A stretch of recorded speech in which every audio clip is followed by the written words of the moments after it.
What's going on YouTube? So as I'm sure you know by the number of them out on the road, the Nissan Rogue has long been one of the best-selling options in the compact crossover class.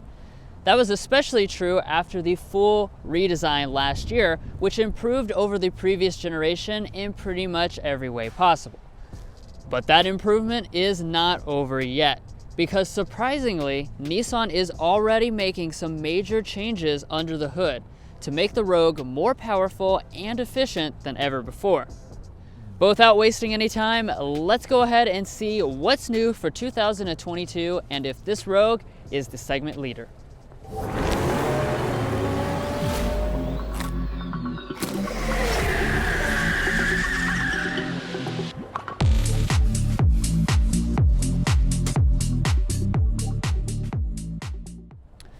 So of course this Nissan Rogue, like I said, was fully redesigned just last year, and with that you did get a new exterior look. A big part of this was kind of toughening up the exterior aesthetic a little bit.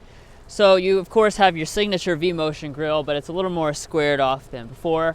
And on all the models you do have this nice chrome that traces around it. We have a gloss black finish in the inside, and we do have a 2022 change though. And that's the fact that we have updated Nissan emblems on board. As you can see, new font, kind of a lighter gray look to that. Now as we come over here to our headlights, we do have a standard full LED setup across all of the models, which is a nice touch. As you can see, it's got a unique split design. So this is your main headlight cluster is actually down here. It is a reflective LED for both your low and your high beam. And then you got your daytime running light separated up here, as well as your incandescent turn signal. And then furthermore, if you choose the SL or the Platinum trim level, that would throw in LED fog lamps. Now heading around to our different wheel options, you do have the same ones as last year. So it's going to be a 17-inch alloy for your base S, 18-inch alloys here with the SV trim level. I do like the look on this, nice contrast design with the gray inserts. And then furthermore, you do have the 19-inch alloys on the SL and the Platinum grade. All of them regardless, again, will have the updated Nissan logo in the middle now. And then as we take a look up here at our mirrors, we do have standard blind spot monitoring and rear cross traffic alert across all of the trim levels. And then additionally, we do have heating if you choose the SV or higher. All right guys, so let's talk about the overall length for the Nissan Rogue.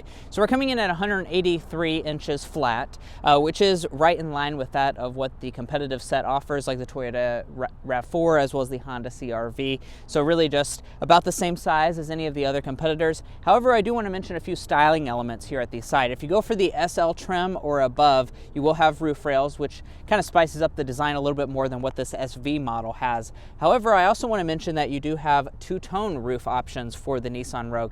It's actually 5 different color options, and you can get that in the SL trims or the Platinum trim, so the higher end models can get those options. And let's walk our way around to the rear design of the Nissan Rogue. Now for 2022, you're really not going to see much change. Of course, it was all new last year, so you don't expect it to, and I don't really think it needed to, because this is a good looking product. I think this is one of my favorite ones in the entire segment for the rear design, because it just has an overall very classy, elegant touch to it.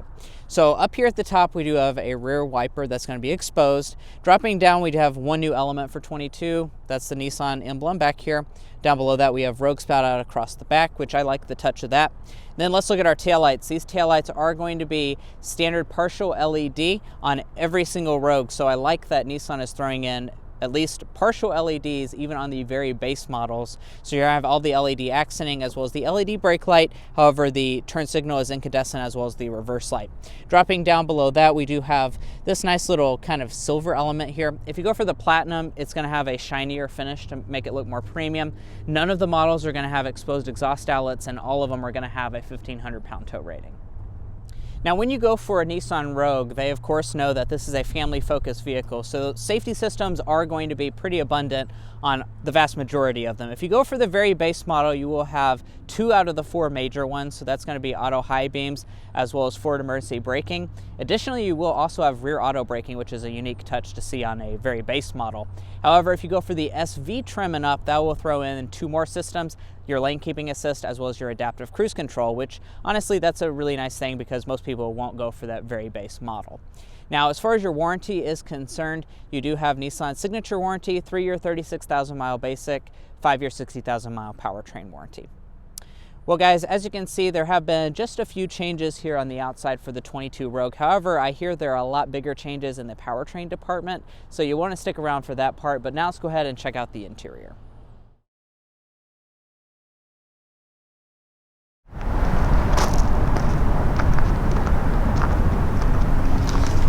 Walking up to the 2022 Rogue, you will continue to find their smart entry system as well as remote start on the SV trim level and above. Then to get inside, there's not a sensor behind the handle, so just press the button to unlock the door.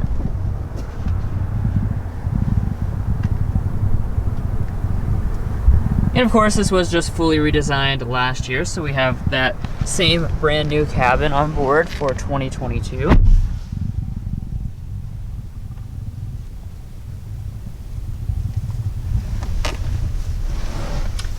Now, like always, we'll get things started here with their interior color and material choices. So the S and the SV trim level will come standard with cloth seating, which is what you see today in your choice of charcoal or light gray. And then of course, on the SV, you can option on leatherette. You can also get real leather on the SL and even go up to a quilted semi-aniline leather on that top end Platinum model. But in terms of these seats themselves, I'd say I'm pretty impressed. Even though this is the standard cloth, it's nice and soft. I love the contrast design. We still have the dark bolsters here, the color contrast stitching, and best of all, these are still zero gravity seats no matter if it has leather or cloth, so they're extremely comfortable, just like the typical Nissan. Now, as far as the seats themselves, they're going to be 8-way power adjusting with 2-way lumbar support here on the driver's side. And let's go ahead and check out our door trim here. I do like the way that Nissan has set this up. This is a lower end model once again, and we still have the nice leatherette here across the armrest with the stitching detail. The center part is going to be finished in this light gray cloth trim, and then the top part is going to be soft touch as well. And then continuing on, we have more leatherette. Nice soft touch across the upper dash. I do like that Nissan finishes the top part in a brown, which contrasts nicely with the black for the rest of the interior. All the center area is finished in a nice leatherette with a stitching detail. We have a faux aluminum down through here, and everything does fit together very nicely. Now to start it up, your push button start is located right there.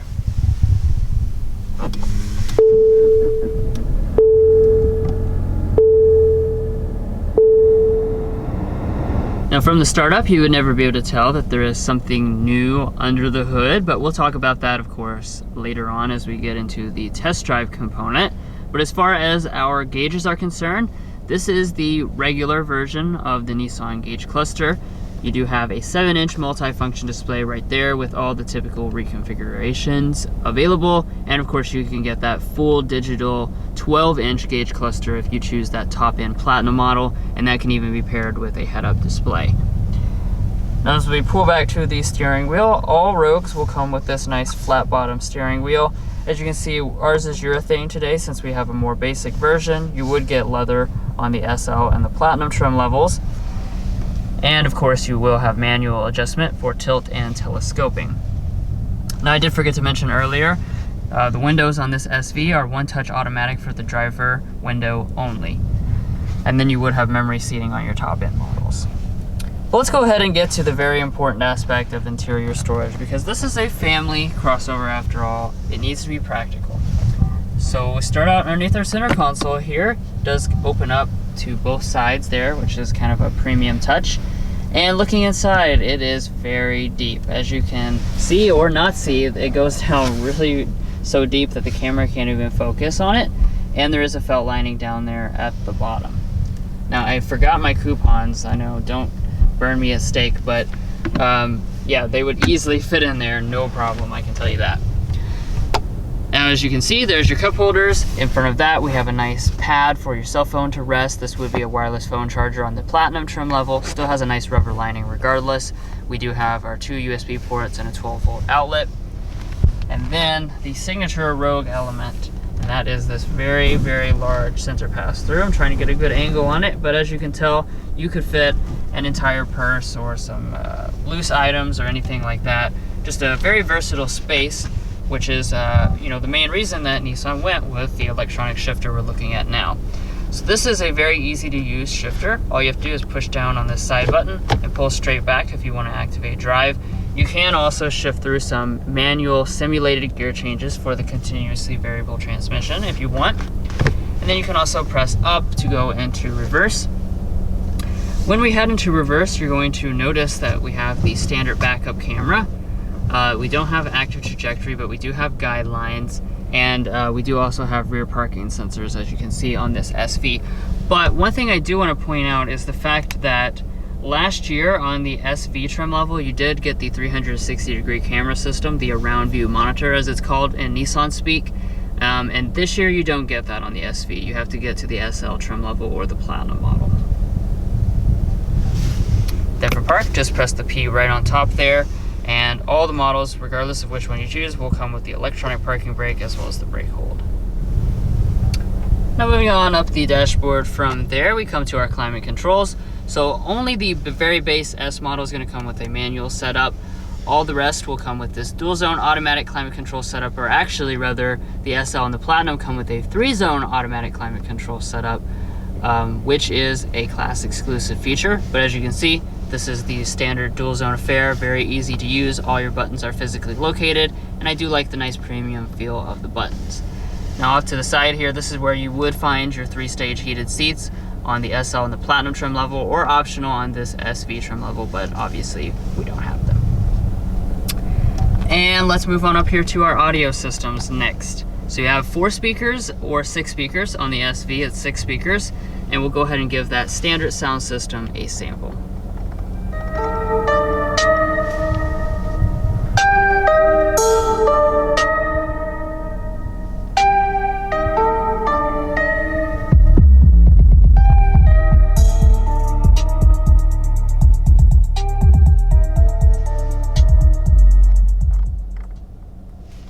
I'm actually quite surprised by how good this sound system sounds. Like I said, just 6 speakers, it is the standard version. The Bose sound system is only on the Platinum trim level, but this one actually has pretty good bass and fills up the cabin nicely, so I'm impressed. Okay, so let's go ahead and talk about the displays since we're up here at this. So your S through your SL will come with the 8-inch display. That's what we're looking at right now. If you go for the Platinum grade, it's going to add an additional inch to that. So not a big change, but of course, having an additional inch is better one way or the other. Now, as far as the feature set, it is mostly the same between the 2 screens. You have standard Android Auto and standard Apple CarPlay with the 8-inch display. But I will point out, if you choose that 9-inch display, that's going to upgrade just the Apple CarPlay to wireless. And then you'll also have a built-in navigation system. Now moving on beyond that, we do have a manual dimming mirror here with the SV. Of course, auto dimming on your upper 2 trim levels. Our interior lighting here is going to be incandescent, but we do have a nice sunglass holder. And then of course, since this is a lower end model, we don't have the panoramic sunroof, but you can actually get that on the SV trim level if you get the premium package, and it is going to be included as standard on the SL and the Platinum. Well guys, you already know the drill. This segment of vehicle is a very, very family focused segment, which means that this rear area is super important. One thing I want to mention before we even get to the interior features is this door. Check out the door. It opens a full 90 degrees, which I don't have a kid, so I don't really know, but I've heard from the comment section that really helps loading in car seats and stuff. So Nissan really has paid attention to those details and made this family focused. Now, talking about the space itself, we're looking at 39.5 inches of rear legroom, 38 inches of headroom, which does place this at the top end of the segment. That's bigger than the Toyota RAV4, a touch less than the Honda CR-V. But as you can see, I'm 5'9". This seat is adjusted to Drew, who's 5'8", and I have, I'm looking at probably a foot of space, and my feet can't easily slide up underneath the seat. Really comfortable back here, so that's certainly something to appreciate. And you can also recline the seats back a little bit to give you extra comfort. Now, as far as the features are concerned, let's look at that. Here in the center, we do have vents. These are actually going to be standard equipment on every single Nissan Rogue. So even the very base model will have vents. That's a premium touch. Dropping down, we have a charging USB, the regular type, and we also have Type C. Now here in the center, we're going to have a center armrest with 2 cup holders in the side. Then let's turn our attention toward the door trim. So for the more basic trim level, we do have a cloth here in the middle that would be replaced with leatherette. However, we have a leatherette armrest. We have big bottle holders down here in the bottom. I also want to point out heated rear seats are available on the Platinum trim level, and if you go for the SV or SL Premium package or the Platinum, you will also have rear window sunshades. Coming up to our tailgate, this is a more basic model, so we just have the regular manually opening one. There is a nice handle right there for you to lift up. If you go for the SL trims or higher, you can also get it optionally on the SV trim. You will have a hands-free power one. Now, as far as the space is concerned back here, this is another area where this Rogue is really class leading in terms of the space. We have 36.5 cubic feet of cargo capacity behind the second row seats. The seats fold 60-40 split, and with that folded down, you have 74.1 cubic feet of cargo capacity. So in order to fold them, you just lift up on this handle. It is a little tricky to do, but as you can see, when you fold the seat down, it is completely flat with a loading floor, so that's definitely going to make the most out of your space. Now, if you're curious as to how that relates to some of the competition that is going to be at the very, very top end, it is basically tied with the Honda CR-V, which is the segment leader. Now, as far as the finishings back here, let's talk about that. Off to the side, we do have a cubby here, and also on that side as well. If we lift up the floor, you will notice that we have a spare tire. And I do also want to point out that we do have Nissan's divide and hide cargo system back here, so you can rearrange the floor in different ways that is going to be more usable for you. Now, the passenger seat for this SV is going to be manually adjusting. If you go for the SL trims or above, that will throw in the power adjustment. Of course, you have all this storage space by your left knee. Then if we open up the glove box, you'll be pleasantly surprised. This is actually a really good amount of space. I don't know where my coupons are. I guess I left them in the trunk. But as far as the coupon test, I imagine there's going to be no problems inside of here because it's a lot of space. Up top, we have a really large sun visor. Holy moly. We also have some lighting as well as a mirror, and we can also detach it as well as extend it out.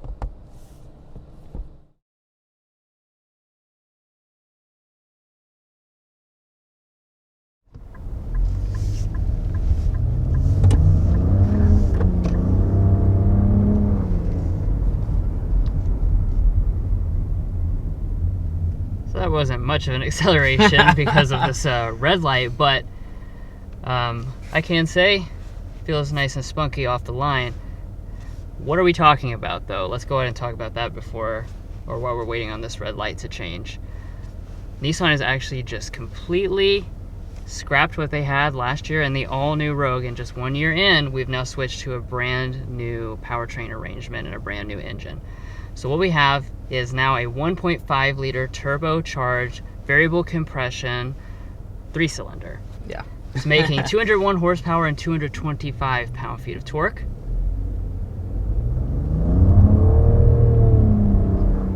Whoa. Yeah.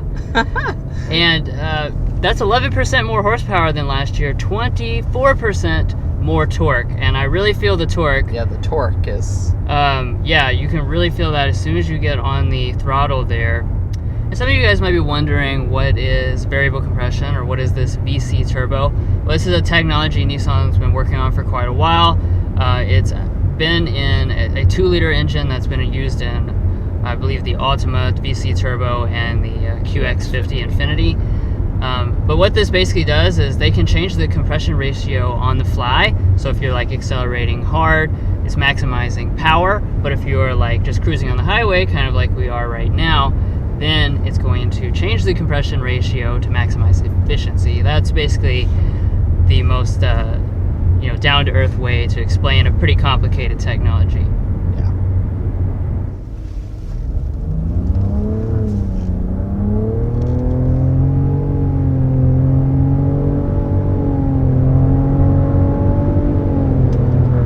Okay, and there we are at 65 miles per hour. So that was a full-blooded acceleration, and you know, like we were saying, I think the most noticeable characteristic, obviously it does sound different, I will say that. It being 1.5 liters, it sounds a lot quieter to my ear than what the previous 2.5 naturally aspirated 4-cylinder was.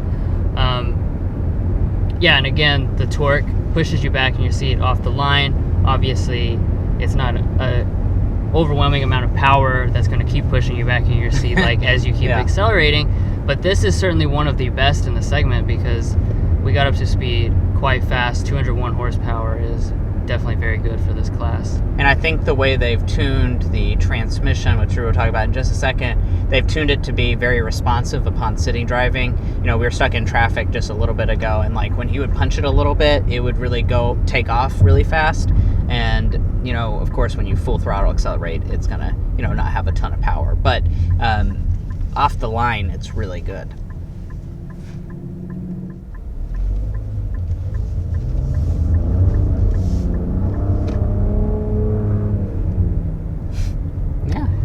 And Mason was kind of alluding to it. Let's go ahead and talk about the other aspect of the powertrain. It's not just a new engine. We actually have the next generation Xtronic CVT. So there's been a few enhancements that they've made to, you know, to make this a better match for this new engine, of course, as you'd expect, because it does have different characteristics. And I can definitely tell that from behind the wheel. Like Mason was saying, that punch when you first take off, that's a combination of having a very responsive CVT and having the torque. They have to work together nicely to achieve that effect. And also you're noticing the D-step logic, so it does have shift simulation, which does go when you're on heavy acceleration, but also when you're on lighter acceleration as well.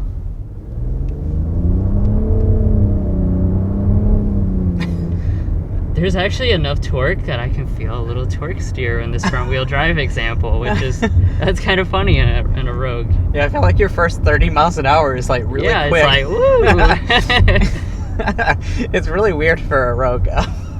Anyway, guys, let's talk about a few other things going on with the Rogue. Now, there are some other benefits to this powertrain, but we'll get off of the powertrain just for a split second here and talk about our ride quality and just overall characteristics like that. Of course, this is the all-new Rogue. It was new last year, and this is very impressive, I will admit. Sitting in here, the ride quality is exceptionally good. I think this is one of the best riding products in the entire segment, and it's also very quiet. The seats are super comfortable. Nissan does seats about the best in the business, and these cloth seats are absolutely fantastic. I love them. And we will get a sound level reading so it can be a little bit more scientific with the level of quietness going on in here, but it sounds really quiet, guys.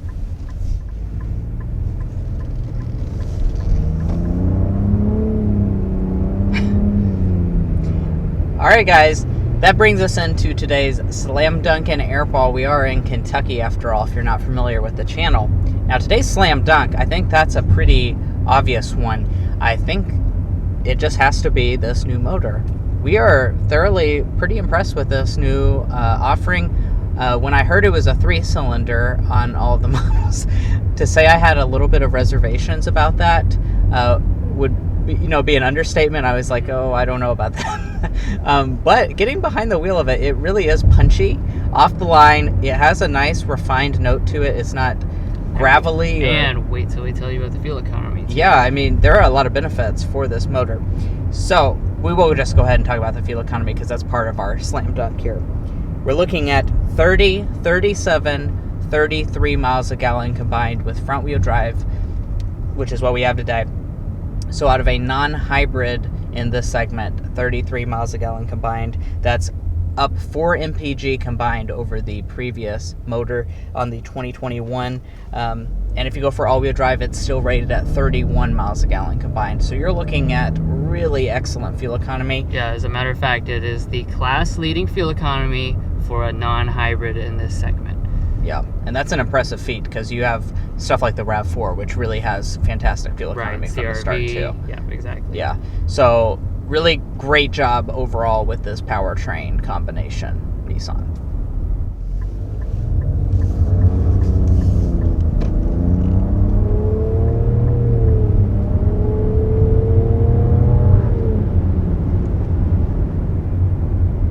And related to the fuel economy is our airball, not the fuel economy of this, but the fact that we have the little asterisk. I said it's class-leading non-hybrid.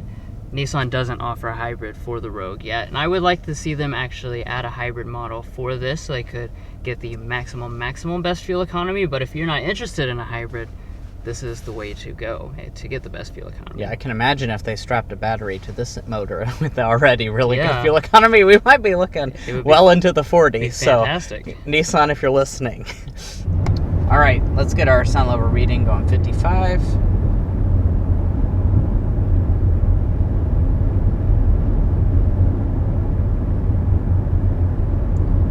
56.4 decibels, really good. That confirms what I was telling you guys. That's really good sound level reading. Actually, as a matter of fact, I was cutting up 2 luxury vehicles that tested at that exact same reading. So that goes to show you Nissan has really spent a lot of effort making this cabin feel very insulated. All right, and let's go ahead and discuss the pricing information for the Rogue. Now, you might be curious as if some of these improvements are going to cost you more, and the answer is a little bit. We're looking at $1,200 price increase, which if you factor in inflation, that's not really a crazy increase, but the new base price is $26,850, and then you're looking at $1,400 additional if you want all-wheel drive on any of the trim levels. On the Platinum, we're going to have a starting price of $36,630. Now, this tester is a pretty lightly optioned SV, so this is going to be something that a lot of you guys might be looking at buying if you're looking for a more value-oriented Rogue. So we have that one. It's also front-wheel drive plus the 1225 destination. We're looking at $30,540 as tested. So to conclude here, I'll just keep this brief. You know, you guys wanted to know, did Nissan make improvements here with this 2022 powertrain upgrade? The answer is absolutely yes. This is an improvement in basically every way that I can tell. Well, guys, we really appreciate you watching this in-depth review of the 2022 Nissan Rogue SV. Now, this, of course, is one of the more affordable trim levels of the Rogue, so, you know, this is what most people choose. So if you enjoyed watching this or found it helpful in your purchasing decisions, we would appreciate if you hit that subscribe button down below. We will be having different reviews on different trim levels of this Rogue, as well as the rest of the automotive lineup, so be sure to stay tuned for that. Also, follow us on TikTok and Instagram, and we'll catch you next time as we sample more of the latest automotive delicacies. Already making